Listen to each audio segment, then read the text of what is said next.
Good morning student. आज हम लोग भारत की खोज पुस्तक शुरू करने जा रहे हैं। भारत की खोज पुस्तक को पंडित जवाहरलाल नेहरू जी ने लिखा है। पंडित जवाहरलाल नेहरू जी के बारे में तुम लोगों को मालूम है।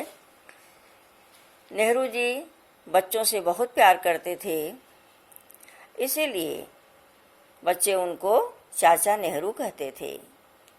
और नेहरू जी का जन्मदिन हम लोग बाल दिवस के रूप में मनाते हैं।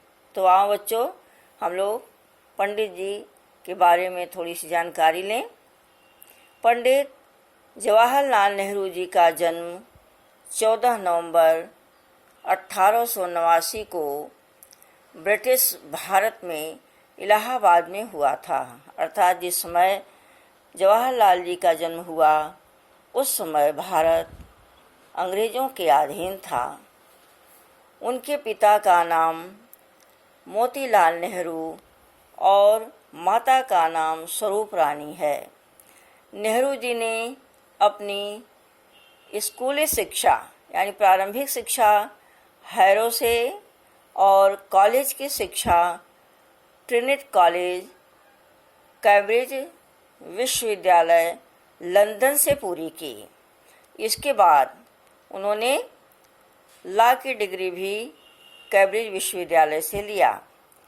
सन 1916 में उनका विवाह कमला नेहरू जी के साथ हुआ। उनकी एकमात्र संतान इंदिरा गांधी जी थीं।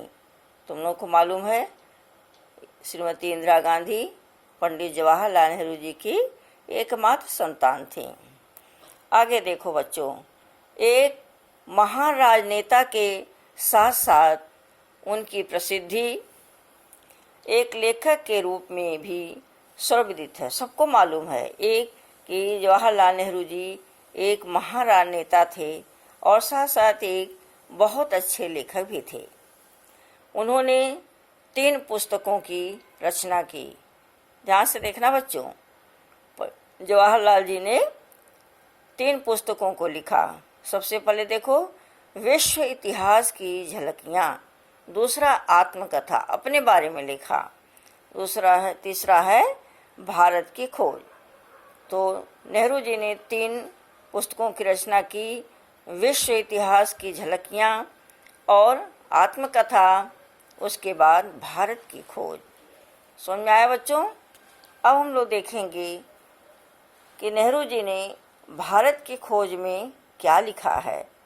भारत की खोज उनकी अंग्रेजी में लिखी हुई पुस्तक डिस्कवरी ऑफ इंडिया का हिंदी अनुवाद है। हम लोग जो बुक पढ़ने जा रहे हैं इसका नाम है डिस्कवरी ऑफ इंडिया।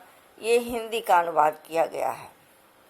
इसे उन्होंने स्वतंत्रता आंदोलन के दौर में सन 1944 में अहमदनगर के किले में अपने 5 महीने के कारावास के दिनों में लिखा था।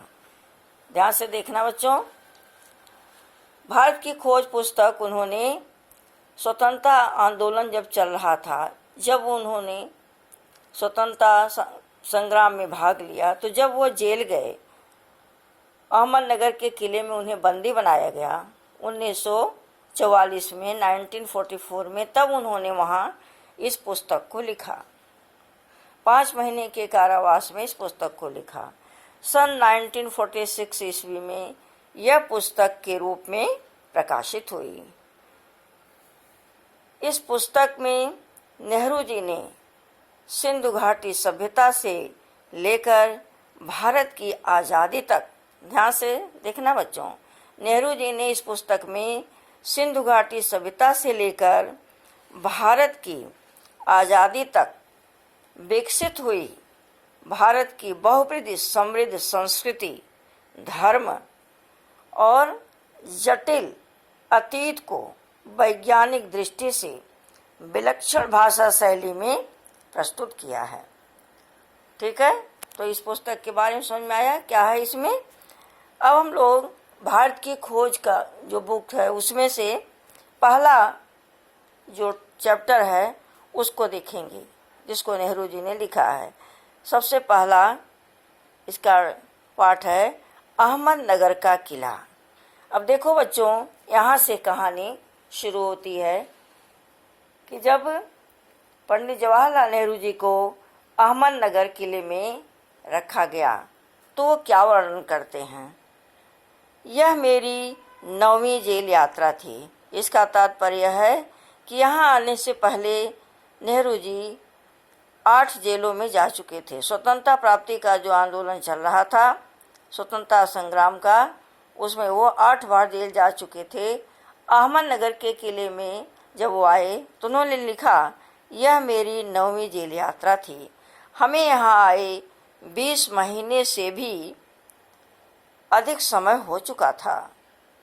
जब हम यहाँ पहुँचे, वो बताते हैं कि जब हम यहाँ पहुँचे तो कैसा वातावरण था। जब हम यहाँ पहुँचे तो अंधेरे आकाश में झिलमिलाते दूज के चाँद ने हमारा स्वागत किया। यानी जब वो अहमदनगर के किले में लाए गए उस समय शुक्ल पक्ष प्रारंभ हो चुका था और उस दिन शुक्ल पक्ष की द्वितीया तिथि थी जिसमें चाँद हल्का सा दिख रहा था। उसी को उन्होंने लिखा है कि अंधेरे आकाश में झिलमिलाते दूज के चाँद ने मेरा स्वागत किया। ठीक है, उन्होंने लिखा आगे, शुक्ल पक्ष शुरू हो चुका था, तब से हर बार नया चाँद उगता है। तो जैसे मुझे याद दिला जाता है कि मेरे कारावास का 1 महीना पूरा हो गया। जब भी दूज का चाँद निकलता है तो उससे उन्हें पता चलता है कि हमारा 1 महीना सफ़र हो चुका।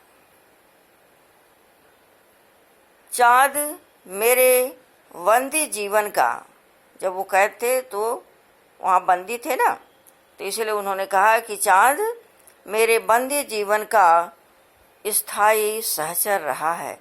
चाँद को ही उन्होंने अपना हमेशा स्थायी रहने वाला, जो हमेशा साथ रहता, उसको अपना साथी बना लिया।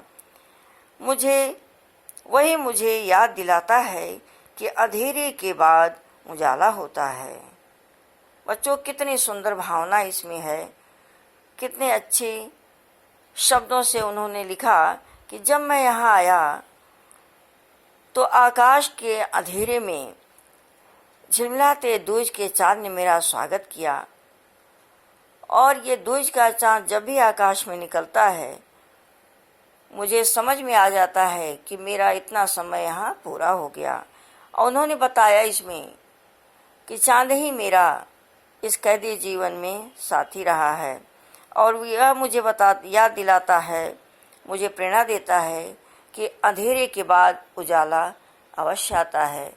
तो जो हम लोगों ने लड़ाई छेड़ी है गुलामी की जंजीरों से अपने आप को मुक्त करने के लिए, निश्चित ही एक दिन हमें इसमें सफलता मिलेगी। इसकी प्रेरणा हमको चाँद से मिली। बच्चों, आज हम लोगों ने देखा पंडित जवाहरलाल नेहरू जी के बारे में, थोड़ा सा समझा। उसके बाद भारत की खोज पाठ का पहला पाठ अहमदनगर का किला जो हमने समझाया, नेहरू जी ने अपने बारे में लिखना शुरू किया। तो इतना समझ में आया बच्चों? मुझे पूरी उम्मीद है और आशा है कि तुम्हें समझ में आया होगा। इससे संबंधित हम कुछ प्रश्न तुम्हें दे रहे हैं, इसको तुम ज़रूर कर लेना। सबसे पहला प्रश्न है, पंडित जवाहरलाल नेहरू द्वारा लिखी पुस्तकों का नाम लिखो। दूसरा प्रश्न है, भारत की खोज पुस्तक नेहरू जी ने कब और कहाँ लिखी? ठीक है। तीसरा प्रश्न है, कारावास के समय नेहरू जी का स्थायी सहचर कौन था? ठीक है बच्चों, तो आज का चैप्टर यहीं ख़त्म होता है, टॉपिक यहीं पूरा होता है। कल हम लोग फिर से मिलेंगे। Thank you student.